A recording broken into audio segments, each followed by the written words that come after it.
यमे यमे का केलेस असे? आई, वहिनी ते लुगडे नेसतच नव्हती. एके ठिकाणी त्याला धस लागली होती ना, म्हणून. मी 2 दिवसापूर्वी तिला विचारले होते, तर तीच मला म्हणाली हे लुगडे तुला घे म्हणून मी घेतले. आणि आई, तिने जेव्हा सांगितले होते ना, तेव्हा केशव सुद्धा होता तिथे. अगं मग हे मगाशी का नाही सांगितलंस तू? आई, मला असे वाटले मी जर सांगितले तर आणखीन भांडणे होतील घरात, आणि वहिनीनेही मलाच खोट्यात पाडले असते आणि तुलाही बोल लावला असता. मोठी झालीस का तू? तुमच्या शंकेचे निराकरण मी केले अण्णासाहेब. आता माझ्या म्हणण्याचाही मान तुम्ही राखायलाच हवा. कोणते म्हणणे?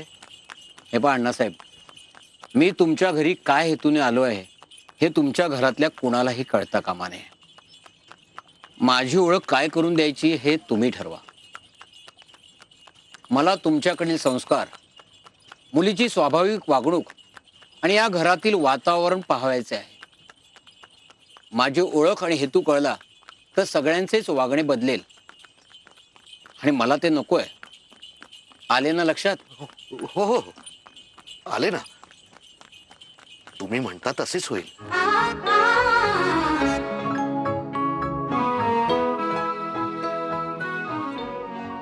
अर्ध्या पाऊण घटकेत लेपू आळेल व त्याची ओढ जाणवायला लागेल.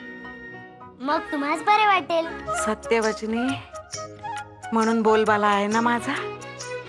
मग ऐक, माझे आशीर्वाद आहेत हो. मोठं नाव कमावशील, खूप मोठी होशील. सासरचं आणि माहेरचं दोन्ही घराण्याचं नाव मोठं करशील गो यमुने. अशी तिन्ही सांजेची वेळ झाली असताना कुठे गेली होतीस? शेजारच्या आजींना औषध द्यावयास गेले होते मी. आमच्या मंडळींना वैद्यकशास्त्रात गती आहे. त्यांचे माहेर मिरजेच्या राजवैद्यांचे. म्हणजे राघोपंत करमरकरांकडचे? होय, त्यामुळे वैद्यकशास्त्राचे बाळकडूच मिळाले आहे त्यास.